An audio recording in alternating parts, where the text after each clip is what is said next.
A series of key positions on the cue ball are used as guidelines for achieving the desired spin effect. Here we see these positions indicated by a series of circles. Each circle represents the impact point of the cue tip.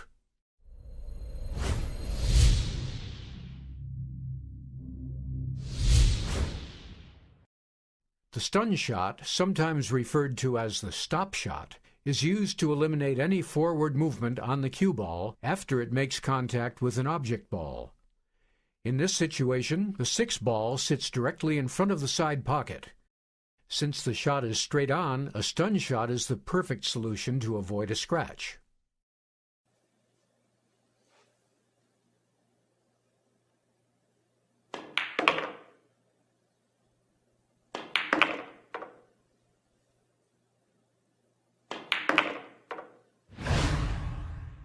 The shot is performed by striking the cue ball just below center. This causes the cue ball to slide along the table instead of rolling naturally. Upon contact with the object ball, the cue ball's sliding motion stops, leaving the ball stationary. The important thing to remember is that the cue ball needs to be sliding upon impact. This means that it cannot contain any forward or backward spin when it contacts the object ball. How far you strike the cue ball below center depends on the distance between the cue ball and the object ball. The longer the distance, the lower you'll need to strike the cue ball in order to counteract the friction of the cloth. This will ensure that the cue ball will slide farther rather than resume its natural rolling motion.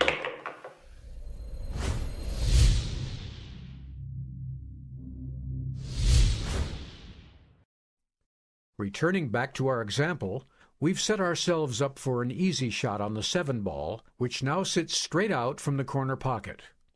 Although a stun shot would suffice, the next shot on the 8 ball would be far easier if draw were to be used when shooting the 7 ball.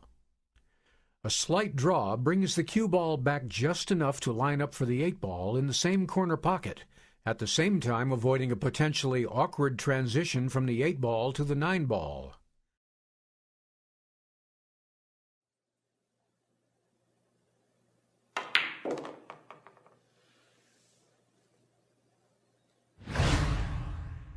The draw shot is executed by striking the cue ball near its bottom edge.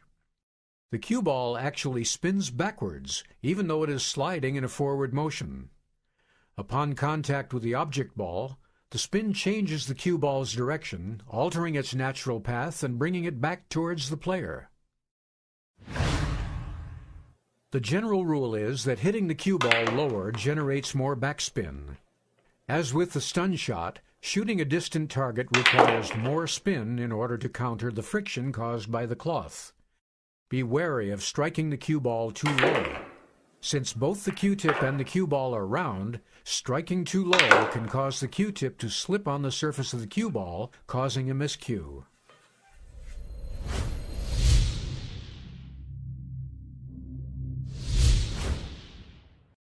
Returning back to the example, the cue ball is now placed nicely for the 8 ball.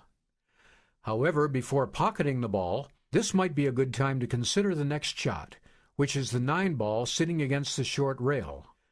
Ideally, we'd like to make this as easy as possible and avoid a potentially difficult cut shot on the 9 ball.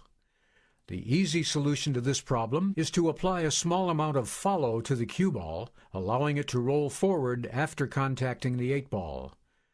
This will ensure a favorable position for the next shot.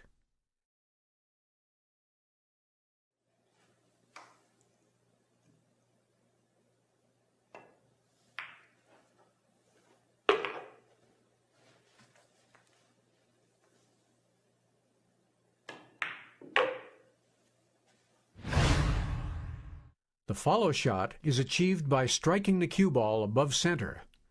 The applied spin causes the cue ball to reach its natural forward roll almost immediately. Upon contact with the object ball, the forward spin is maintained. The maximum quantity of follow can be achieved by striking the ball at roughly 3/4 its height. Striking higher will not generate more spin and could result in a miscue. It is crucial to use a proper stroke when attempting any of these shots. Failure to follow through on the stroke will punch the cue ball, reducing the amount of spin.